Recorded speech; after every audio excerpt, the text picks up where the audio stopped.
Hi all. CMA കാറ്റ് എന്ന result publish ചെയ്യുന്ന പറഞ്ഞിട്ടുണ്ടായിരിക്കുമല്ലോ. ട്രിപ്പിൾ എല്ലാ ബ്രാഞ്ചിലെയും കുട്ടികൾക്ക് നല്ല മാർക്കോടുകൂടി ഇത്തവണ CMA കാറ്റ് എക്സാം പാസ്സായിരിക്കുന്നത്. ഇപ്പോൾ നമ്മളോടൊപ്പം ഉള്ളത് ദേവികയാണ്.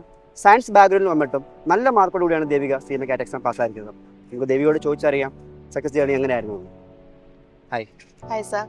സക്സസ് ജേണി എന്ന് പറയുമ്പോഴത്തേക്കും പഠിക്കുന്ന ടൈം ഒരു സെൽഫ് ഡൗട്ട് ഉണ്ടായിരുന്നു. കാരണം ഫസ്റ്റ് ടൈം അല്ലേ. പക്ഷേ നമുക്ക് എക്സാം ഒക്കെ കഴിഞ്ഞ് വന്നപ്പോൾ ഒരു കോൺഫിഡൻറ്റ് കിട്ടി. 150 കിട്ടുമെന്നുള്ളൊരു ഉറപ്പുണ്ടായിരുന്നു. പക്ഷെ 160 കിട്ടി. അതിൽ ഹാപ്പിയാണ്.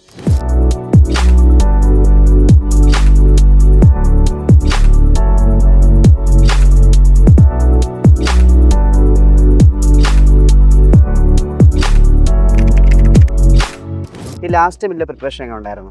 ലാസ്റ്റ് മിനിറ്റാണ് നമ്മൾ കൂടുതൽ ഫോക്കസ് ചെയ്യേണ്ട ടൈം. അപ്പോൾ ആ സ്റ്റഡി ലീവ് ഒക്കെ നമ്മൾ നല്ലോണം യൂട്ടിലൈസ് ചെയ്യുക. ഇവിടെ ട്രിപ്പിൾ ആണെങ്കിൽ അവരുടെ മാരത്തോൺ സെഷൻസ് ഒക്കെ നമുക്കുണ്ടായിരുന്നു. അപ്പോൾ പിന്നെ കൂടുതൽ പുതിയ ക്വസ്റ്റ്യൻസ് നമുക്ക് പ്രാക്ടീസ് ചെയ്യാൻ തന്നു. അപ്പോൾ അതിൽ നിന്നുള്ള പല ക്വസ്റ്റ്യൻസ് നമുക്ക് എക്സാമിന് കാണാൻ പറ്റി. അപ്പോൾ അതുകൊണ്ട് തന്നെ ആ മാരത്തോൺ സെക്ഷൻസ് ഒക്കെ നല്ലോണം ഹെൽപ്ഫുൾ ആയിരുന്നു. ഈ കോഴ്സ് സെലക്ട് ചെയ്ത ടൈമിൽ പേരൻസ് റെസ്പോൺസ് എങ്ങനെയായിരുന്നു? പൊതുവേ കോഴ്സിനെ പറ്റിയിട്ട് ആർക്കും വലിയ അറിവില്ല. കാരണം CMA എന്താണ് എന്നാണ് എനിക്ക് പൊതുവേ ചോദിക്കുന്നത്. അപ്പം അതായിരുന്നു എൻ്റെ വീട്ടിലെ റെസ്പോൺസും. കാരണം എന്താണ് CMA, സ്കോപ്പ് ഉണ്ടോ? പക്ഷേ ഇത് കൂടുതൽ ആൾക്കാർ അറിയണം. കാരണം നല്ല സ്കോപ്പുള്ള ഒരു കോഴ്സാണ്. നല്ലൊരു ഇൻസ്റ്റിറ്റ്യൂട്ട് കൂടെ എടുത്താൽ അപ്പോൾ അത്രയും പഠിച്ച് നല്ലോണം പാസ്സായി ഇറങ്ങാൻ പറ്റും. ദേവിക്ക് ഫ്രണ്ട് സർക്കിളൊക്കെ ഉണ്ടായിരുന്നല്ലോ.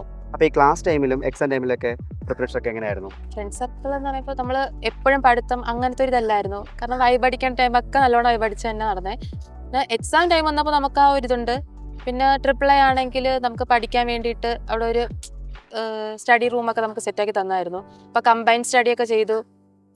നമ്മളാ പഠിക്കുന്ന ടൈം നല്ലോണം പഠിച്ചു. പക്ഷെ അതിൻ്റെ കൂടെ നല്ലോണം ചില്ല് ചെയ്തു. ഇപ്പോൾ സയൻസ് ബാക്ക്ഗ്രൗണ്ട് വന്നതുകൊണ്ട് തന്നെ കുറേ സബ്ജക്റ്റ് ഡിഫിക്കൽട്ടീസ് പറഞ്ഞല്ലോ. ആ ഡിഫിക്കൽട്ടി സബ്ജക്റ്റ് ഒക്കെ എങ്ങനെ മാനേജ് ചെയ്തെടുത്തു? അപ്പോൾ ഞാൻ സയൻസ് ആണെങ്കിലും പൊതുവെ എനിക്ക് അക്കൗണ്ട്സ് ആയിരിക്കും എനിക്ക് ടഫ് എന്ന്.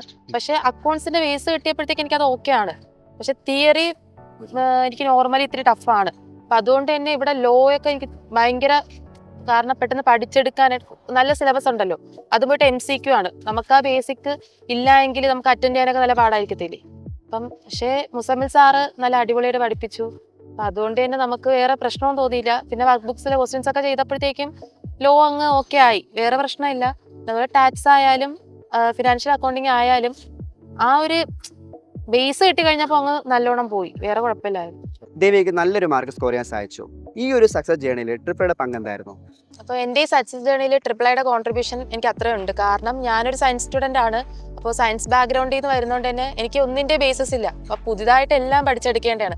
അപ്പോൾ ഇവിടുത്തെ ഫാക്കൽറ്റീസിൻ്റെയും മെൻറ്റേഴ്സിൻ്റെയും ആ ഒരു ഹെൽപ്പ് കൊണ്ടാണ് എനിക്ക് പെട്ടെന്ന് അതെല്ലാം പഠിച്ചെടുക്കാൻ പറ്റിയത്. അപ്പോൾ അവരുടെ കോൺട്രിബ്യൂഷൻ അത്രയുണ്ട്. പിന്നെ അതുപോലെ തന്നെ ഇവിടുത്തെ വർക്ക് ബുക്സ് ആയാലും പ്രീവിയസ് ഇയർ ക്വസ്റ്റ്യൻസ് ഒക്കെ ചെയ്തപ്പോൾ എനിക്ക് കൂടുതൽ ക്വസ്റ്റ്യൻസ് പ്രാക്ടീസ് ചെയ്യാൻ പറ്റി. അപ്പം അത്രയും സ്പീഡിൽ എനിക്ക് എക്സാം ഒക്കെ അറ്റൻഡ് ചെയ്യാൻ പറ്റി. അപ്പം അതുകൊണ്ട് ആ മാർക്ക് എനിക്ക് കിട്ടി. ഇനി CMAക്ക് ജൂനിയർ സ്റ്റുഡൻസിനോടും CMA കാറ്റ് എക്സാം എഴുതാൻ പോകുന്നവരോടും ദേവിക്ക് എന്താണ് പറയാനുള്ളത്? നോർമലി പറയുവാണെങ്കിൽ CMA എന്ന് ഞാൻ പ്രൊഫഷണൽ കോഴ്സ് എടുത്തു, എനിക്ക് ഇനി കോളേജ് ലൈഫ് കിട്ടത്തില്ല അങ്ങനെയൊന്നും പറഞ്ഞ് വരാതിരിക്കുക ഒരിക്കലും.